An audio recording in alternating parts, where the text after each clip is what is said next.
Hello, it's another beautiful day, and today I'd like us to look at gap years. And in this short video, we're going to look at what is the meaning of gap years and how they affect you as a student interested to study abroad, as well as how to go about explaining yourself about why you have gap years.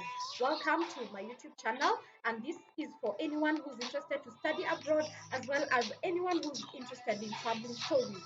Well, a gap year actually can also be referred to as a sabbatical year, a sabbatical year. Yes, you had it right. It's typically a year-long break before or after college, during which most students engage in various educational and development activities, such as travel or some type of regular work.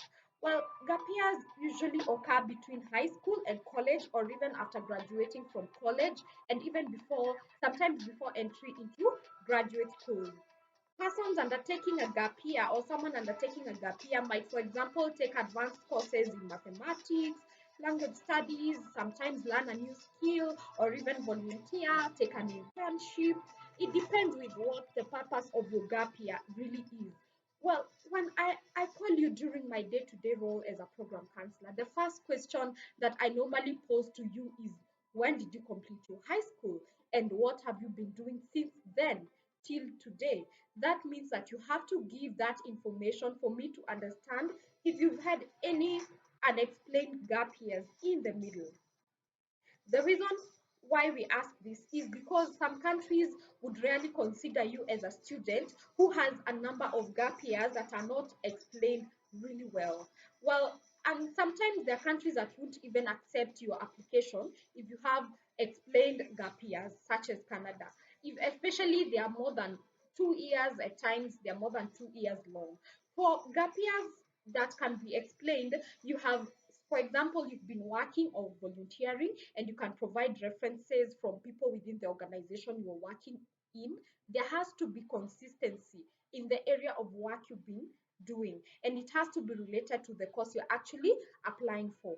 Then also you have maybe the other reason why, or another one of a case that can be explained for your gap years has to be maybe you were unwell and you can actually provide relevant documents to support your reason that you've been unwell. And remember, both of these cases, they have to be below 2 years, not more than 2 years. For gap years that can be explained very well, they have to be, that has to be captured on your CV, why you had the gap year and what you were doing between that period, as well as you have to provide reference letters from the people who are recommending you within the organizations you've been working in, or even volunteering in, or even taking internships in. There has to also be, you also have to come up with a very well written personal statement, but not to worry, we will normally, or I'll normally guide you on how to go about the personal statement aspect, but it has to be captured very well on your personal statement where you have a gap year and what you are doing within that specific period of your gap years.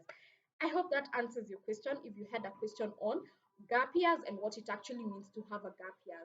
Most study destinations have actually closed for September intake except the UK, Malaysia, Turkey, and Cyprus. So make sure you reach out immediately if you're looking to study there, if you're looking to study in the UK, Malaysia, Turkey, or Cyprus. For more questions on study destinations, make sure you watch my previous videos or contact me on my email as below. Thank you so much for watching.